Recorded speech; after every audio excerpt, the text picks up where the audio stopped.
Sometimes really bad things happen in good towns where good people live. Most people live proper lives, and some people would rather take what doesn't belong to them. This is the story of two men who didn't live here in Hughson, California. As if almost randomly, they chose to come here to steal what didn't belong to them. Perhaps they picked Hughson by design because nobody ever thought anything like a bank robbery, similar to those committed in the days of Jesse James and the Younger Brothers, would ever happen on the main street of their sleepy town. It was January 27, 1970. Leonard Ellsworth Miller and Ross Neal Porter were on their way to Hughson, armed and ready to take over the Central Valley National Bank on Hughson Avenue. It's about 3 o'clock. The bank employees were getting ready to close for the day when two men walked through those doors, fully armed, intending to rob this bank. And rob this bank they did. In fact, they killed a police officer, a Stanislaus County Sheriff's deputy, out and back. I'm going to tell you the story about the death of Deputy Billy Joe Dickens.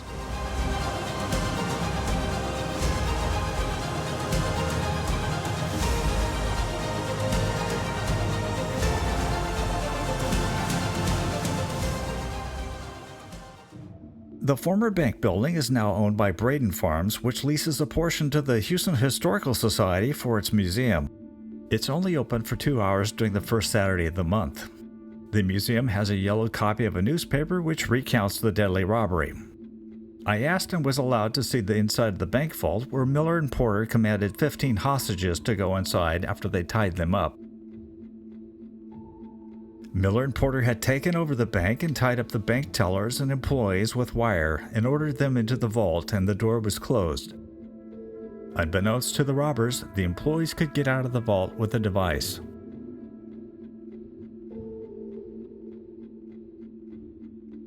Bank bookkeeper Carolyn Furpo had the presence of mind to push a silent alarm, which sent a coded message to the sheriff's dispatcher, alerting them to their situation. Charles Avenue runs alongside the east side of the bank, and it was from this direction that Stanislaus County Sheriff's detectives Billy Joe Dickens and Charles Moore arrived in their vehicle in response to a report of a robbery. Dickens angled the police car at the back of the bank at a 45-degree angle and left the engine running. Suddenly, both detectives saw bank robber Ross Neal Porter come out the front of the bank, holding onto a bundle of cash under his overcoat. They ordered him to place his hands in the air, but he said something like, "I can't, or I'll drop the money." They repeated the command, threatening to shoot if he didn't comply. Porter lifted his arms in the air as a cascade of money dropped to the ground. As this was happening, Leonard Miller, a man with a violent record of already shooting a Salt Lake City police officer, was coming out the back door of the bank. Miller snuck up behind Dickens, who probably never saw what was coming. Miller fired twice into Dickens' back, with a mortally wounded deputy dropping between these poles while Detective Moore waged a gun battle with the cheap snub-nosed revolver. Miller was also hit and lying on the ground. It's said that the building here at 2419 Charles Street was hit by at least one bullet, while 6-year-old Maria Marquez watched the gunfight go down from the front room window.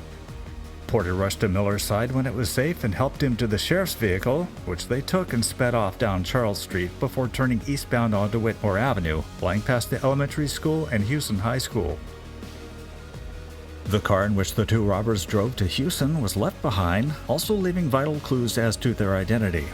A massive manhunt was about to take place in Tuolumne County. As the two robbers took off, Moore ran over to Dickens, who was lying on the ground, ash-gray and moaning, and then unconscious. He was rushed to Memorial Hospital in Ceres with 2 .32 caliber bullet wounds and died a few hours later, his mother and wife by his side.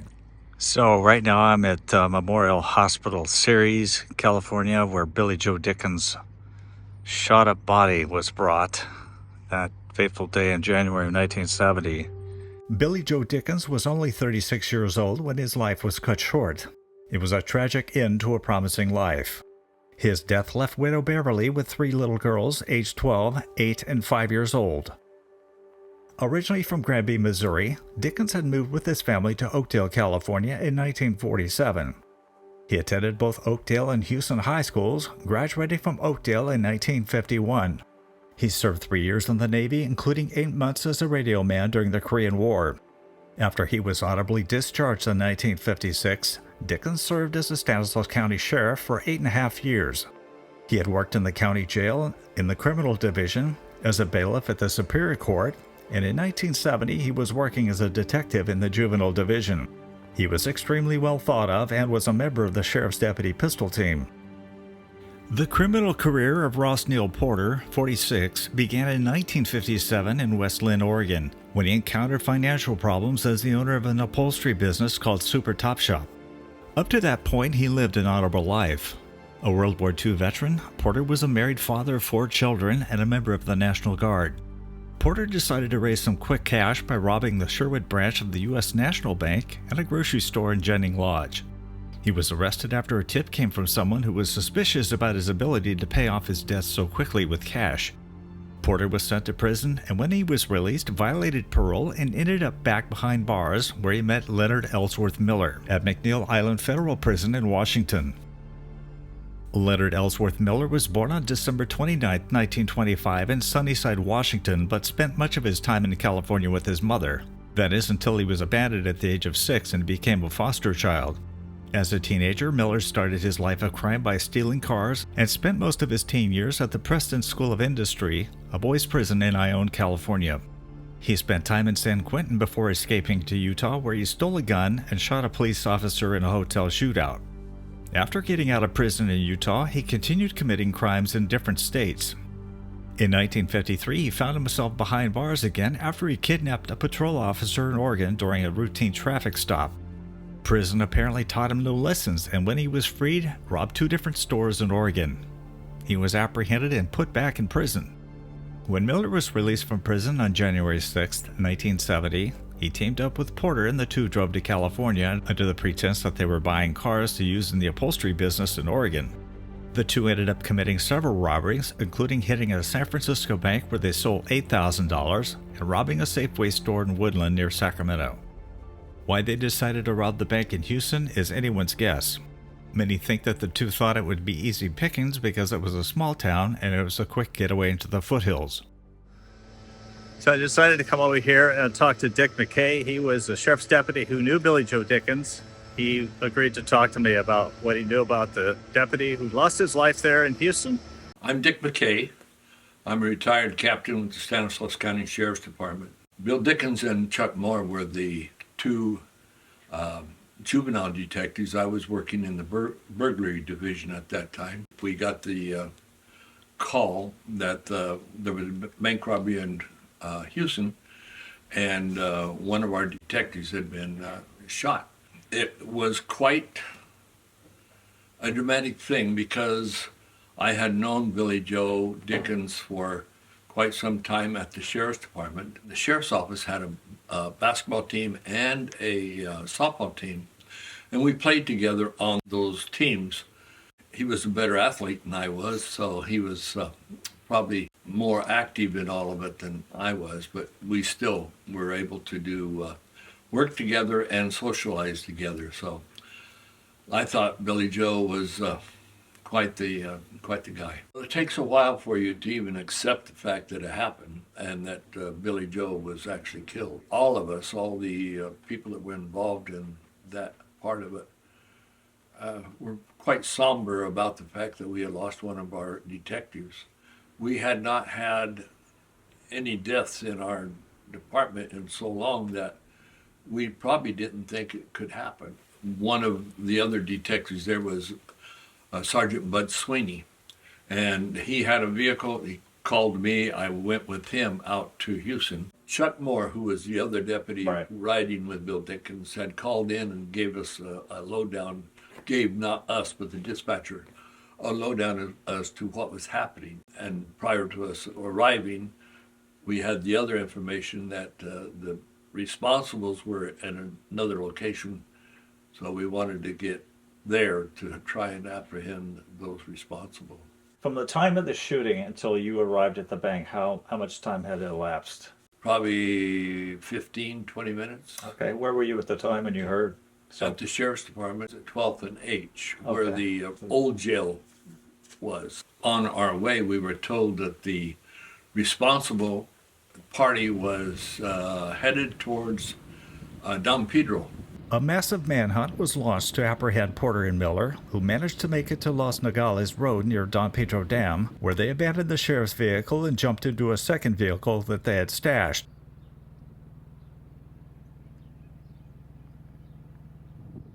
So now I'm in approximately the area where Porter and Miller had stashed a car.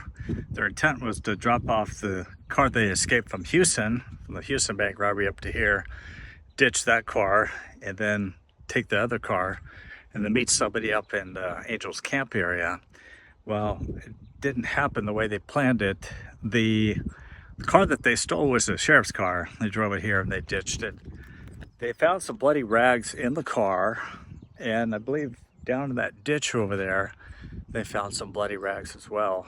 So I'm not sure if they were maybe trying to use some of the water down there to tend to their wounds, but definitely Miller had been hit in Hughson by one of the deputies. So this is the area.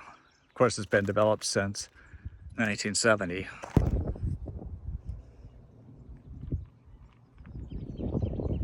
In Altaville, north of Angels Camp, they engaged in a shootout with police. Miller was wounded, as was a nurse who was driving by and happened to be shot by a stray bullet. The pair managed to get away and sped off towards Comanche Lake. Near Campo Seco, they made their last stand with police. The manhunt included 150 officers, dogs, and a helicopter. Miller was arrested after being shot 14 times during the course of the day. Porter ran into the hills, taking a hostage and eventually losing his life in a shootout with police. We later learned that he was in a field. I was one of the people that was shooting. There was quite a few shots fired. And until the person in the helicopter called cease fire, I think we probably all felt that we were glad that it was over, that we had finally come to a conclusion as to what we wanted to do there. I wasn't sorry that he was shot and killed. I think he got what he deserved. That was the life he wanted to live, and he just was able to shorten it. Yeah. So I have come over here to the Ceres Memorial Park. It's right next to Highway 99. It's the noise that you hear. The grave of Ross Neal Porter is here, and if you were to look at it, you would just think, oh, he was an honorable stand-up guy. Served in World War II. He was a technician in the Field Artillery Battalion, born in 1923. Died January 28, 1970, the day after he robbed the Hughson Bank, which resulted in the death of Deputy Billy Joe Dickens. So they decided to bury Mr. Porter here in Ceres Memorial Park, not very far from the Ceres Memorial Hospital where Billy Joe Dickens passed away about 4 hours after he was shot. But there were 10 people who attended the funeral service, and we know that because the Modesto Bee covered it, and a couple of them were just curiosity seekers.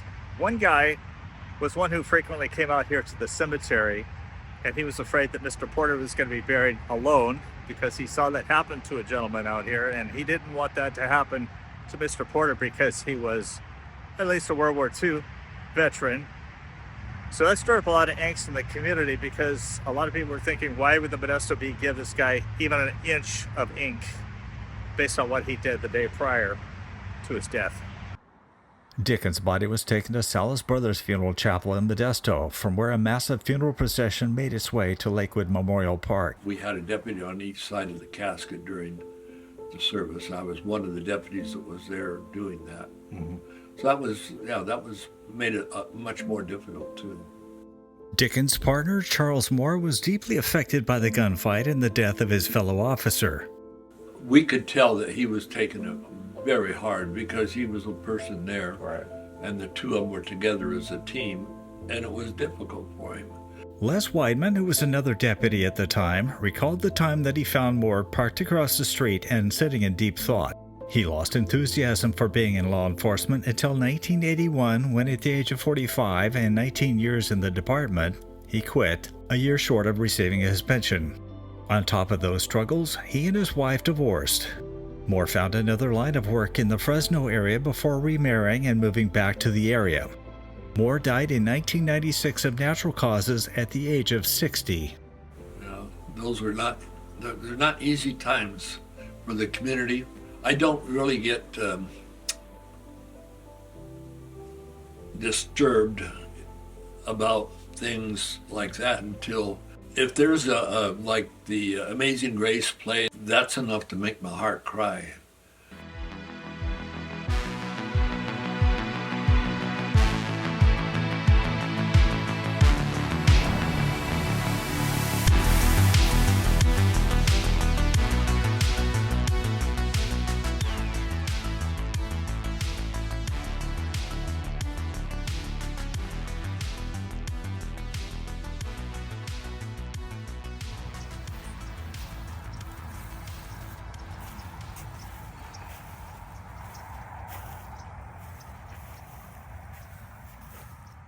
He is separated from all the other law enforcement personnel who kind of are gathered in one section of Lakewood Cemetery, and he's off over here in the Evergreen section. But there must have been quite a showing of law enforcement back in 1970 when he was murdered.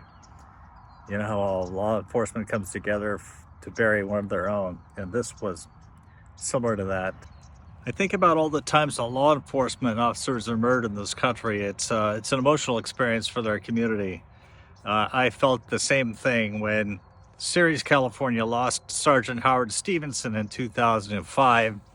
He was murdered by a Marine who went AWOL, and he used what he learned in the Marines to murder one of our own police officers. He was involved in gangs. I knew Sergeant Stevenson. In fact, I saw him promoted for sergeant. It was just a dark period in my life to have to watch the community of Ceres go through exactly what the community of Hughson went through when Billy Joe Dickens was murdered. There was a huge contingent of police officers throughout the state who came here on that Friday when Billy Joe Dickens was laid to rest here. It would have been payday for Dickens, with his check being $821 per month. That may seem like peanuts today, but back in 1970, that was the equivalent of $6,600 per month. If he were alive today, Dickens would be 92. Dickens' name is engraved here on a plaque featuring other law enforcement officers from Stanislaus County who were killed in the line of duty. Each May there's a somber ceremony which honors their memory.